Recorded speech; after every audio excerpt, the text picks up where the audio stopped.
అందరికీ నమస్తే అండి.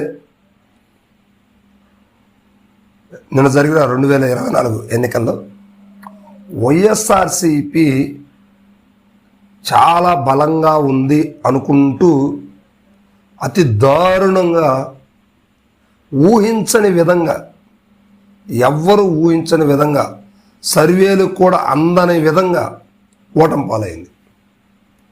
ఇక టీడీపీ, జనసేన, బీజేపీ కూటమి విషయానికి వస్తే అసలు బీజేపీ ఒక్క సీటు కూడా గెలవదు అనేది దక్షిణ భారతదేశంలో వాడుకలో ఉన్న పదం.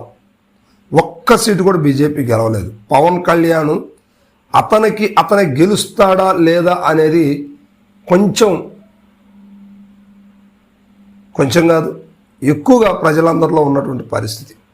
అదేవిధంగా చంద్రబాబు నాయుడు గారు కూడా టీడీపీ 5 ఏళ్లలో ఏమీ చేయలేదు కార్యాచరణ ప్రణాళిక. ఇక వైఎస్ఆర్సీపీ మీద ఎలా గెలుస్తుంది అని ఒక బలమైన కోణాలతోటి టీడీపీ, జనసేన, బీజేపీని అంత లేదులే, వారికి అంత సినిమా లేదు అనుకొని వైఎస్ఆర్సీపీ వారి కార్యక్రమాలు చేసుకుంటూ వెళ్తూ ఉన్నారు. ఇక ఎక్కడ చూసినా కూడా వైఎస్ఆర్సీపీ ప్రభంజనమే. మీటింగ్లు పెడితే టీడీపీకి యాక్చువల్గా చాలా తక్కువ మంది వచ్చారు. ప్రచార సమయాల్లో కావచ్చు, ప్రచారానికి ముందు, నోటిఫికేషన్కు ముందు కూడా వైఎస్ఆర్సీపీకి విపరీతమైన జనాభా వచ్చారనమాట. సరే, అధికార పార్టీ ఏదన్నప్పుడు కూడా వస్తారు, కానీ మరీ విపరీతంగా వచ్చారు.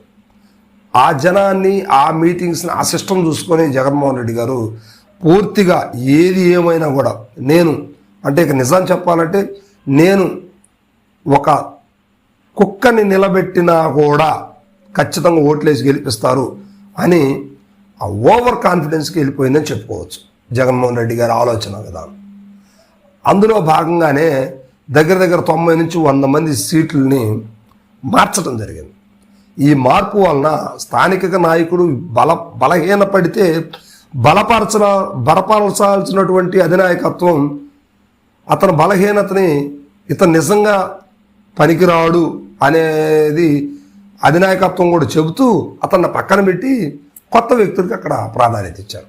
ఈ కొత్త వ్యక్తులకి ఇచ్చినటువంటి టైం ఏమన్నా ఒక 5 నెలలు, సంవత్సరం ఉంటే వాళ్ళు గ్రౌండ్ వర్క్ తిరిగి చేసుకోవడానికి అవకాశం లేదు. ఇక్కడ అవకాశం లేదు. జస్ట్ నెల, 10 రోజులు, 20 రోజుల టైంలోనే నియోజకవర్గాన్ని కవర్ చేసుకోవాలి. నాయకుల్ని, నేతల్ని, కార్యకర్తల్ని, ఓటర్ని అందరికీ అనుకూలంగా సాగిపోవడం అనేది చాలా కష్టమైన పరిస్థితి. ఈ క్రమంలో వైఎస్ఆర్సీపీకి అదిగాక ఉన్నటువంటి నాయకత్వం కావచ్చు, ద్వితీయ శ్రేణి నాయకత్వం కావచ్చు, వైఎస్ఆర్సీపీలో గ్రౌండ్ స్థాయిలో ఏం జరుగుతుందనేది సీఎం జగన్మోహన్ రెడ్డి గారికి తెలియకుండా పోయింది. ఎందుకంటే మధ్యవర్తులు ఎవరైతే సజ్జల రామకృష్ణారెడ్డి ఉన్నారో వీరి హవాగా అనుకోవచ్చు, వీరి మాటలుగా అనుకోవచ్చు, పూర్తి స్థాయిలో రాష్ట్ర బాధ్యతలన్నీ కూడా ఆయన చేతిలో ఉండటం వల్ల వాస్తవాలు అనేది మెయిన్ నాయకత్వానికి ఎవరైతే జగన్మోహన్ రెడ్డి ఉన్నారో ఆయనకి తెలియకుండా పోయింది. సో దీనివల్ల ఇలా జరగడానికి నష్టం జరిగితే దానికి కారణం వహించాల్సినటువంటి సజ్జల రామకృష్ణారెడ్డి గారు అందుబాటులో లేరు. సో ఇది వైఎస్ఆర్సీపీ ప్రభుత్వం. నష్టం జరిగిన తర్వాత అదే పెద్దవారు సామెత చెప్పిన విధంగా చేతులు కాలేక ఆకులు పట్టుకునే సామెతలాగా నష్టం జరిగే ముందు ఎన్నో రకాలుగా ఆలోచించుకున్నట్టు జగన్మోహన్ రెడ్డి ఇంత నష్టం జరుగుతుంటే, ఇంత వ్యతిరేకతలు ఉంటే ఎందుకు ఇంటెలిజెన్స్ ద్వారా కావచ్చు, వారి ప్రత్యేక బృందాల ద్వారా కావచ్చు ఎందుకు తెలుసుకోలేకపోయారు అనేది చాలా సస్పెన్స్, అర్థం కాని విషయం. ఇక ఈ రోజున ఆర్ఆర్డి సోషల్ మీడియాకి సంబంధించినటువంటి వ్యక్తులు ఎవరైతే ఉన్నారో రాష్ట్రంలో అందరికీ తెలుసు. వీళ్ళు హఠాహుటిగా వచ్చి రాష్ట్రంలో సోషల్ మీడియా అంటే ఒక క్యాస్ట్ని పెట్టో లేకపోతే డబ్బును పెట్టో ఆ క్యాడర్స్ తీసుకొని పార్టీని ఒక రకంగా సర్వనాశనం చేశారని చెప్పుకోవచ్చు. సో దీనివల్ల వైఎస్ఆర్సీపీ చాలా డ్యామేజ్ అయింది. అంతేకాదు నాయకుడికి, ప్రజలకి, నాయకుడికి, కార్యకర్తలకి, నాయకుడికి అండర్స్టాండింగ్ అనేది లేదు. సో దీనివల్ల ప్రజలు తమ గోడుని ఎవరికి చెప్పుకోవాలో అర్థం కాలేదు. సీఎం జగన్మోహన్ రెడ్డి గారికి అపాయింట్మెంట్ కోసం 4 రోజులు ప్రయత్నం చేసి ఒక చిన్న విషయాన్ని చెప్పడానికి వెళ్తే అది చాలా సింపుల్గా జగన్మోహన్ రెడ్డి గారు సజ్జల రామకృష్ణారెడ్డి గారికి రెఫర్ చేసి ఆయన చూస్తాడు వెళ్ళమని చెప్పడం అనేది చాలా బాధాకరం. తీరా ఇక్కడికి వచ్చిన తర్వాత ఈయన ఇది చాలా చిన్న విషయం చూద్దామని చెప్పేసి పక్కన పడేయటం. ఇలాగా అంటే జిల్లా కార్యక్రమాలన్నీ కూడా ప్రజాస్పందనకు సంబంధించినటువంటి ఒక్క విషయాన్ని కూడా వీళ్ళు స్పందించకుండా పక్కన పెట్టారనేది ఈ వ్యతిరేకతను బట్టి పూర్తిగా అర్థమైంది.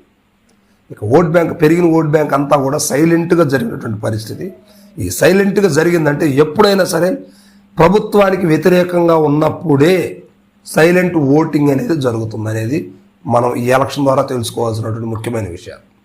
సో ఇది ఎలా ఉంటే టీడీపీ ఎలా వర్క్ చేసింది, ఎలా పావులు కలిపింది, ఇంత విజయానికి టీడీపీ ఏం చేసింది అనే విషయాలు మనం గమనిస్తే టీడీపీ చాప కింద నీరులాగా ఫైనాన్షియల్ పరంగా ఎక్కడ కూడా ఒక్క అభ్యర్థిని కూడా బలహీనం అనేది లేకుండా ఎవరన్నా బలహీన పరిస్థితిలో ఉంటే వారికి సపోర్ట్ చేస్తూ వారిని ఖచ్చితంగా గెలిపించే దిశగా అడుగులు వేస్తూ వెళ్ళారు.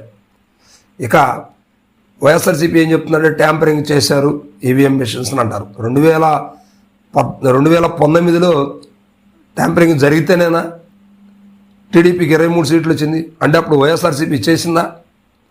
అలాంటి కార్యక్రమాలు చేస్తేనే కదా 23కి వచ్చింది. సో అలాంటిది అయితే ఏం కాదు. అందుకే ఇప్పుడు ప్రజలు 11 వచ్చేసరికి వైఎస్ఆర్సీపీ శ్రేణుల్లో మరీ తక్కువ నంబర్ కాబట్టి ఆ ఆలోచనలు రావటం అనేది సర్వసాధారణం, సహజం కూడా.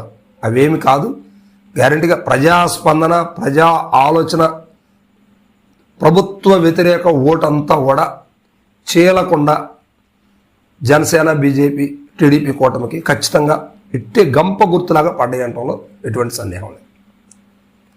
కేవలం టీడీపీ మీద ప్రేమ లేకపోయినప్పటికీ వైఎస్ఆర్సీపీలో ఉన్నటువంటి వ్యతిరేకతే కూటమిని బతికించింది. వైఎస్ఆర్సీపీ అధపాతాళానికి తొక్కివేయబడింది.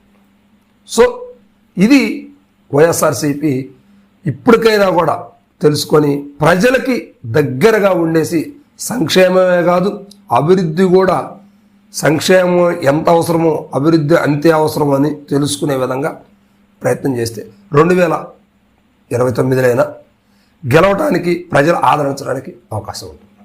రైట్.